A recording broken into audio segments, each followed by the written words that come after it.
My name is David Carter. I'm 39 years old, an IT specialist for a logistics company that ships medical supplies across the Midwest. Not the kind of job that makes for exciting dinner conversation, but it pays well enough. And I'm good at what I do. I fix problems. I notice patterns. I make systems run smoothly when everyone else has given up trying to figure out what's wrong. I used to think those skills made me a good husband, too.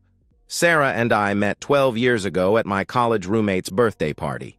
She walked in wearing this ridiculous vintage band t-shirt, the Smiths, I think, and jeans that looked painted on. Her laugh hit me first, loud and unashamed, cutting through the music and chatter like she didn't care who heard. When Jake introduced us, she looked me up and down and said with a teasing smile, "So you're the computer guy who actually knows how to dress himself." I was wearing a button-down and dark jeans. Nothing special. But the way she smiled when she said it made me feel like I'd won something. We were married within 2 years. The early days blurred together now. A montage of good memories I can't quite trust anymore. Weekend drives to nowhere in particular. Her feet on my dashboard, singing off-key to whatever came on the radio. Late nights in our first apartment, pizza boxes and wine bottles scattered around us as we planned our future. The house we'd buy, the vacations we'd take, maybe kids someday when her marketing career took off and my salary caught up to our dreams. I took pride in being the perfect husband. I remembered our anniversary, not just the wedding, but our first date, first kiss, the day we moved in together. I handled our finances so she wouldn't have to stress about bills. When she mentioned wanting something in passing, a book, a scarf she saw in a store window, I'd file it away and surprise her weeks later. Small gestures, but they mattered. At least I thought they did. Our routine became comfortable.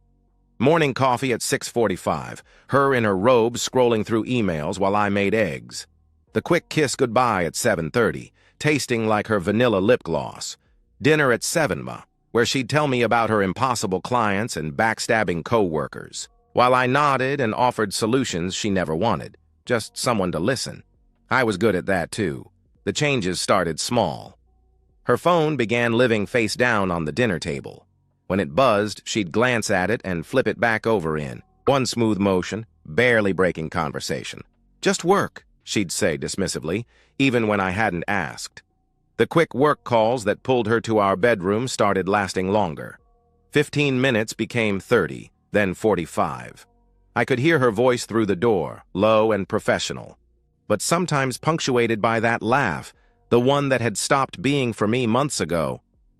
"How was your day?" I'd ask when she returned. "Fine. Busy. You know," she'd reply with a shrug. But I didn't know. The woman who used to dissect every meeting, every email, every office drama now offered me scraps. Surface-level pleasantries delivered with the same enthusiasm she showed the grocery store cashier. I told myself it was normal. 12 years together, 10 married. Of course, things evolved. We weren't kids anymore, drunk on hormones and possibility. This was adult love, steady and sustainable. The butterflies die so something stronger can grow. Every marriage counseling book said so. My IT brain noticed the patterns even as my heart made excuses. The new gym membership she suddenly used religiously. The work conferences that hadn't existed in previous years. The way she'd shower immediately when she came home late, even though she'd already showered at the gym. 2 weeks ago, I woke at 2 a.m. with a dry throat. Sarah wasn't in bed, but that wasn't unusual. She'd been suffering from insomnia, she said. Work stress. I padded to the kitchen for water and found her phone charging on the counter, screen up, notification banner still. Glowing, "Can't wait to see you tomorrow, beautiful. I should have gone back to bed. I should have trusted my wife." Instead, I picked up that phone, and everything I believed about my life crumbled in less than 60 seconds. The message preview hung there like a blade. "Can't wait to see you tomorrow, beautiful M." My hands trembled as I picked up Sarah's phone. The screen was still unlocked. She must have just set it down. The full message appeared. "Can't wait to see you tomorrow, beautiful. Same hotel as last week? I'm already getting hard thinking about what I'm going to do to you. M. Matthew." Matthew Sullivan, her boss. The The man who'd promoted her twice in 3 years. The man whose wife Helen had hosted us for dinner just last month, where we'd laughed about reaching that boring phase of marriage where excitement meant trying a new restaurant. I screenshot the message, then carefully placed the phone exactly as I'd found it. Slightly angled, charging cable draped just so. My IT training kicked in. Document everything, disturb nothing. I went back to bed and lay beside my wife, staring at the ceiling while she slept peacefully, one leg thrown over mine like nothing had changed. The next morning played out like a fever dream. Sarah hummed in the shower. She kissed me goodbye. Really. Kissed me, hand on my cheek, looking into my eyes. "Love you, babe. Don't work too hard," she said warmly, her smile genuine and perfect. I searched her face for tells, for guilt, for anything that matched what I'd seen. Nothing. She'd become a stranger wearing my wife's skin, and she wore it flawlessly. The moment her car left the driveway, I became someone else too. Someone methodical, cold, systematic. I called in sick to work. Food poisoning, I told them, probably be out a couple days. Then I opened my laptop and began my investigation. Our shared cloud storage gave me everything. Sarah had gotten lazy, or maybe she just believed I was too trusting to look. The Work Projects folder contained subfolders with innocuous names, Q3 presentations, marketing analytics, conference notes, but the file sizes were wrong. Presentations don't need 500 MB. Analytics spreadsheets aren't 2 GB. They were photos, videos, hundreds of them. Sarah in lingerie I'd never seen. Sarah in hotel rooms I'd never been to. Sarah on her knees in what looked like Matthew's office, the city skyline visible through the window behind her. The timestamp, 2:47 p.m. on a Tuesday, when she'd texted me about being stuck in a budget meeting. I threw up twice, then went back to work. The text messages were worse than the photos. I used her laptop's backup system to recover a year's worth of conversations. They'd been careful at first, professional exchanges with subtle undertones. But by month 3, they'd abandoned pretense. Matthew had texted, "God, you taste incredible. I can still smell you on my fingers." Sarah had replied, "Had to lie to David about the bruises on my thighs. Told him I started doing CrossFit lol Matthew." Responded, "Poor bastard.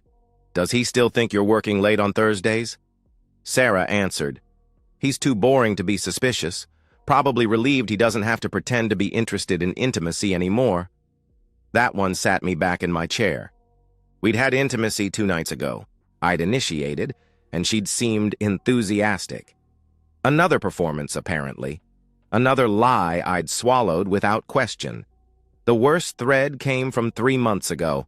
Sarah and Matthew discussing their future, their exit strategies. Sarah had written, "David's made leaving easy. We don't have kids, the house is in both our names, but I've been documenting his emotional neglect. My lawyer says I could get alimony too, especially with the pay difference." Matthew replied, "Helen's trickier, prenup. But once you're free, we can stop hiding." Sarah responded, "God, I can't wait. Playing happy wife is exhausting. But David's been smart with money. Between the house sale and his 401k, I'll be set." They'd mapped out my financial destruction while I was downstairs making her dinner. I documented everything. Screenshots organized in folders by date.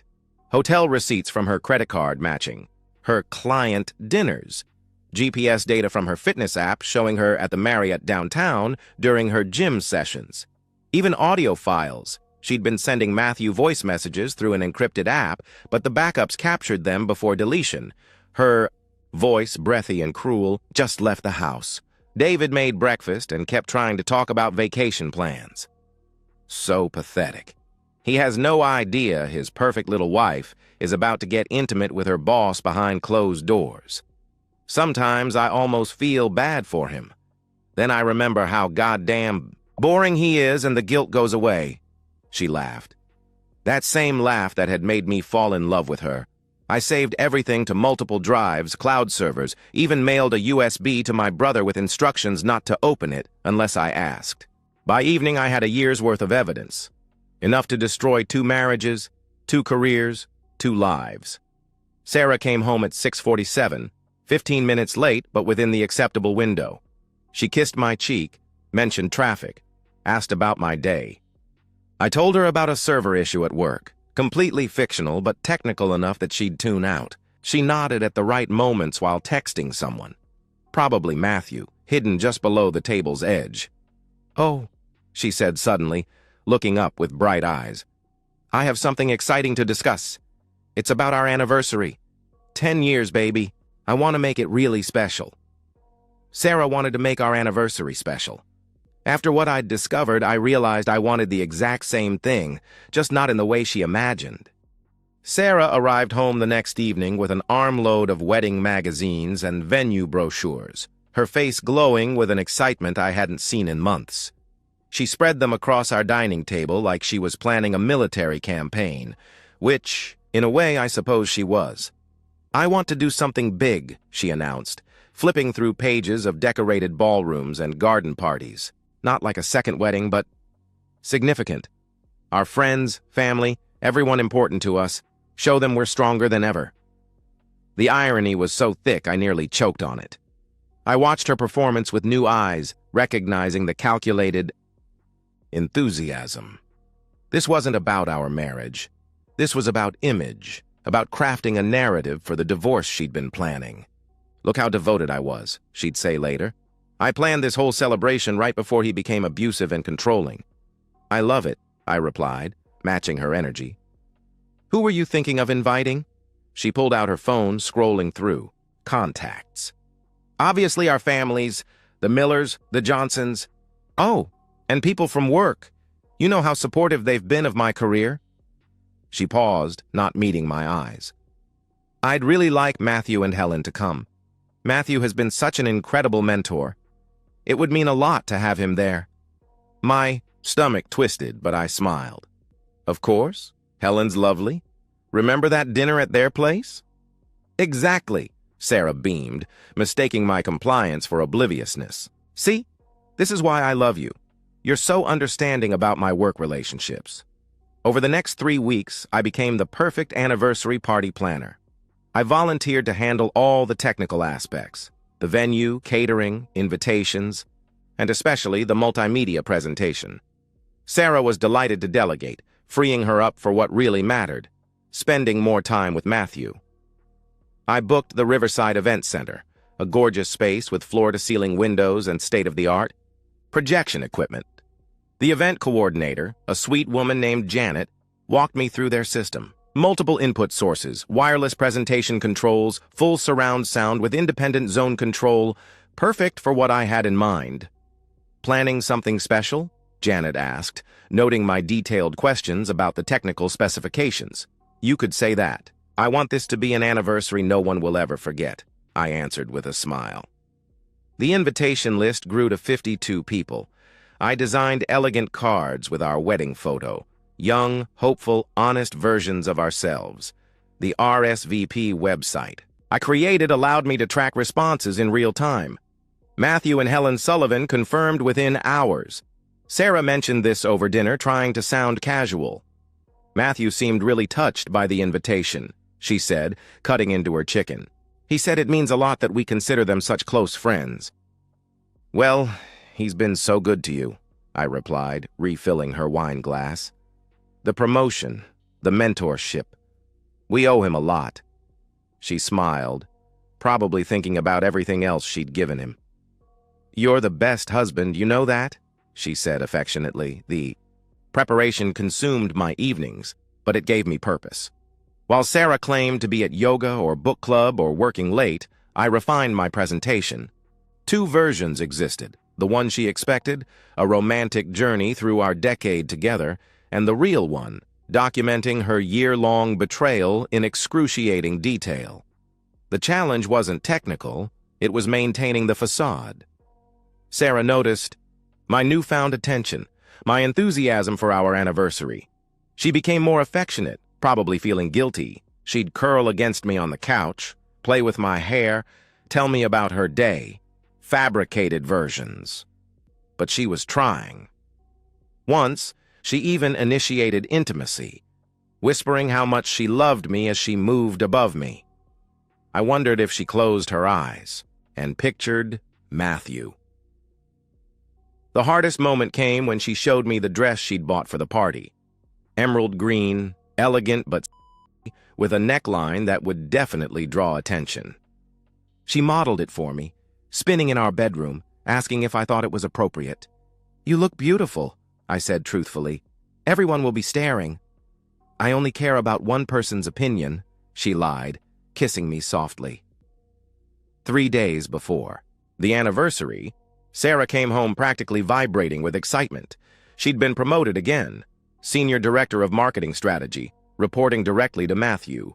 The position came with a 30% raise and a corner office. "Matthew says I've earned it," she gushed, popping champagne she'd bought on the way home. "He's been grooming me for this for months." I bet he had.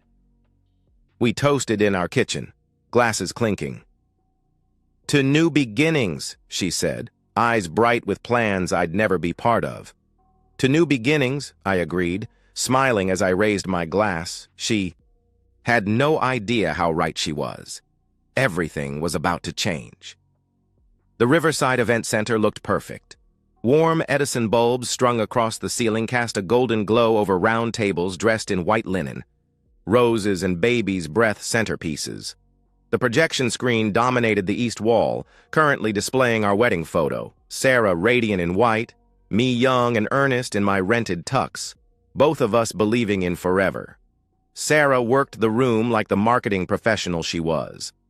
The emerald dress moved perfectly with her body as she hugged my mother, complimented her sister's new haircut, laughed at my father's terrible jokes. She introduced me to her colleagues as her rock, her better half, the love of her life. Her hand rested on my lower back, proprietary and warm, as we greeted guests. Matthew and Helen arrived fashionably late. Helen wore black, appropriate, considering what was coming. Matthew shook my hand firmly, looking me in the eye like a man, with nothing to hide. "David, this is spectacular," he said, gesturing at the venue. "Sarah's a lucky woman." "We're both lucky," I replied, noting how his gaze tracked Sarah across the room. During dinner, I sat at the head table watching 52 people celebrate a marriage that had been dead for a year. Sarah's father gave a toast about commitment. My best man, Jake, told the story of how I'd called him after our first date, declaring I'd met the woman I'd marry. Even Matthew stood, raising his glass to a couple that exemplifies partnership and mutual support. Sarah squeezed my hand under the table during his speech, probably amused by the irony. When the plates were cleared, I stood and tapped my glass. The room quieted. "Thank you all for being here," I began, my voice steady despite my racing heart. 10 years ago, I married Sarah believing I knew everything about love. She taught me I knew nothing. She taught me that love means truly knowing someone, their dreams, their fears, their secrets. Sarah dabbed at her eyes with her napkin. Several guests made soft awe sounds. "Marriage is about sharing everything," I continued, picking up the presentation remote I'd hidden behind my water glass. "Tonight, I want to share our complete story with all of you. The real story." The first slides were exactly what everyone expected. Our wedding ceremony, our honeymoon in Costa Rica, Christmas mornings, and birthday dinners. Sarah leaned against my shoulder, radiating satisfaction. This was the narrative she wanted. Devoted husband, perfect marriage, relationship goals. The Maya transition was subtle. Between vacation photos, a screenshot appeared. The text was too small to read from the tables, but guests noticed the shift in format. Confused murmurs rippled through the room. "Communication has always been important in our marriage," I narrated calmly. The next slide filled the screen, the text now massive and unmistakable. Matthew: "Can't wait to feel you wrapped around me. Again." Sarah: "God, me too. David's working late Thursday. Come over?" The room went silent. Sarah's body turned to stone against mine. "David, what?" she started, but I clicked to the next slide. Hotel receipts, credit card statements, GPS data, showing her at the Marriott during her gym sessions. "For the past year," I announced, my voice carrying clearly through the speaker system, "my wife has been having an affair with Matthew Sullivan."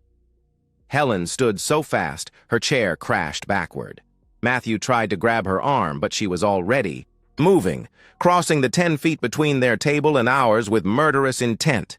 "You bastard!" she screamed at Matthew, her palm connecting with his face hard enough that the slap echoed off the walls. "In our bed? In our goddamn bed?" I clicked. Forward. More messages appeared. Sarah. Had to lie to David about the bruises. "He's too trusting." Matthew. "Poor bastard doesn't deserve you." Sarah. "He's too boring to deserve anything." My mother gasped. Sarah's father stood up, his face purple with rage, though I couldn't tell if it was directed at me or his daughter. Phones emerged from pockets and purses, everyone recording the apocalypse of my marriage.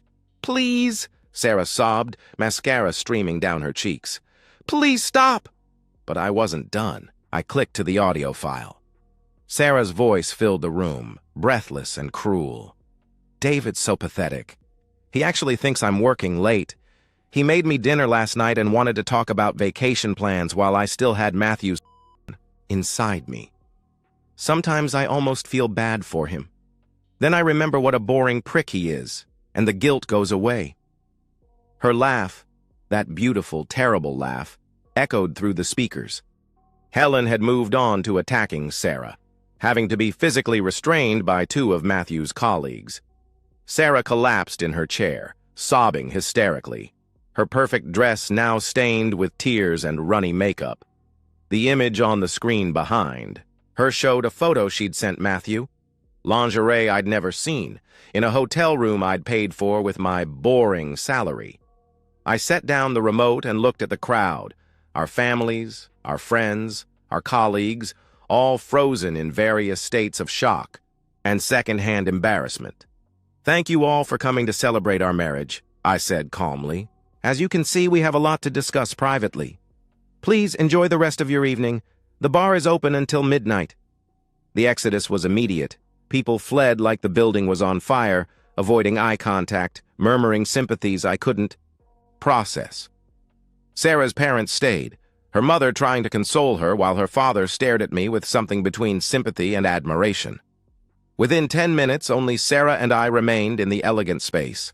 She looked up at me with swollen eyes, makeup destroyed, the careful facade she'd maintained for a year finally shattered. "How could you?" she whispered. "How could I?" I laughed, short and bitter. "That's really what you want to ask me right now?" She stood on shaking legs, the designer heels she'd bought specifically for tonight clicking against the floor. "I'm going to destroy you for this. My lawyer," she threatened. "Your lawyer will get copies of everything I showed tonight, plus about 300 more pieces of evidence I held back. So will HR at your company, and Matthew's company, and every major employer in the city," I interrupted. Her face went white. "David, please. We can work this out. I made a mistake," she pleaded. "No," I interrupted. "You made choices. Every day for a year, you chose to lie to me. You chose to be intimate with another man. You chose to plan my financial destruction while I was making you breakfast. And tonight, I chose to end it on my terms." The slideshow had ended, but my real work was just beginning. Sarah thought the public humiliation was her punishment. She had no idea what I'd prepared for Monday morning. 6 months later, I sit in my new apartment watching rain streak down windows that overlook the river.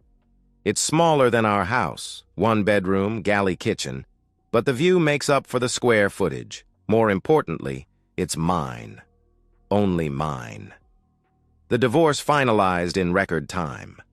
Sarah's lawyer tried to fight, but it's hard to claim emotional neglect when there's audio of you laughing about your husband's ignorance while planning to take his money. She got her clothes, her car, and nothing else. The house sold fast in this market.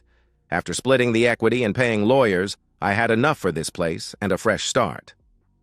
Monday morning after the anniversary party, I sent comprehensive evidence packages to both their company's HR departments. Fraternization policies exist for a reason. Sarah and Matthew were both terminated by Wednesday. Word travels fast in marketing circles. Neither has found work since. Last I heard, Matthew moved back in with his elderly parents in Delaware. He's 45. Helen Sullivan sent me a thank you card last month. Strange thing to receive from someone whose marriage you helped destroy. But she said the truth was worth the pain. She got the house in her divorce, most of their savings too. Matthew's prenup had an infidelity clause he'd forgotten about in his arrogance. Sarah came by the house the night after the party with her parents. She cried, begged, promised counseling, promised anything. Her father stood behind her looking uncomfortable, clearly there under protest. Her mother couldn't make eye contact with me. I handed Sarah the divorce papers I'd already had drawn up and closed the door. That was the last time we spoke. The hardest part isn't what people think. Some friends called my revenge excessive, cruel, unnecessarily public.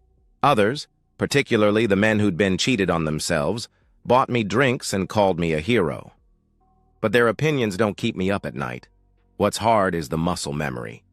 Reaching for my phone to text Sarah about something funny I saw. Rolling over in bed and finding empty space. Cooking for one after a decade of making 2 portions. These moments ambush me, in the grocery store, during my commute, in the shower where I can't distract myself from remembering. But they're getting rarer. I've started dating again. Nothing serious yet. A coffee here, dinner there. Women who know my story. It's impossible not to in this city after the party went viral on social media. Some are intrigued, others horrified. I'm honest about what I did and why. If they can't handle that truth, we wouldn't work anyway. My therapist says I'm processing well, that the anger was necessary but can't become permanent. I'm working on that. Some days are better than others. The rage still visits, usually at 2 a.m. when I remember finding that first text, but it doesn't own me anymore. People ask if I regret it. If I could go back, would I handle things differently? Maybe I should have just divorced her quietly, maintained dignity, taken the high road. But every time I consider that alternative, I remember her laugh on that audio file, the casual cruelty as she mocked the man who loved her completely. No, I destroyed my wife's life in front of 50 people, and given the choice again, I'd do it every time. Some betrayals deserve an audience. The rain's getting heavier now, turning the river choppy and gray. I pour another coffee and open my laptop. There's code to write, problems to solve, systems to debug, simple, logical work where trust isn't required and betrayal isn't possible. It's not the life I planned, but it's honest. And after everything, that's enough. And that's the end of today's story. If you enjoyed it, please give this video a thumbs up and drop a comment below. Your support helps the algorithm push my content further. If you're new to the channel, don't forget to hit that subscribe button. It really helps me keep creating more stories for you. Thanks for watching, and I'll see you in the next one.